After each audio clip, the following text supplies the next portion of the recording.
Паралелно со одржување на панагюрот во Окочани, секоја година се организира и манифестацијата Денови на медот. Саемот на мед, кој што има за цел да го промовира медот и пчелните производи, и годинава се одржува под мотото "Користи го медот како храна, а не како лек". Излагачи на мед и пчелни производи има од Кочани, Виница, Берово, Пробиштип, Прилеп, Битола, Куманово, Тетово и Скопје.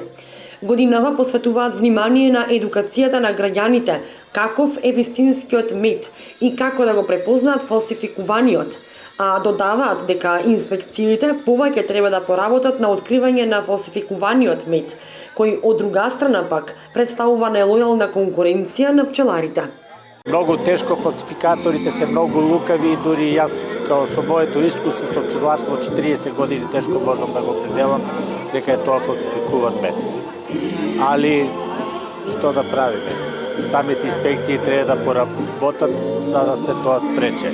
Мислам дека нема во Кочани, а поготово на вакви манифестации кај што има бидејќи ние пчеларите меѓу себе се познаваме и мислам дека нема храброст некој да дојде со фалсификуван мед.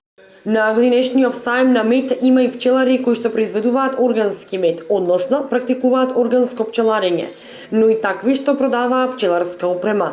Велат младите се интересираат за пчеларење.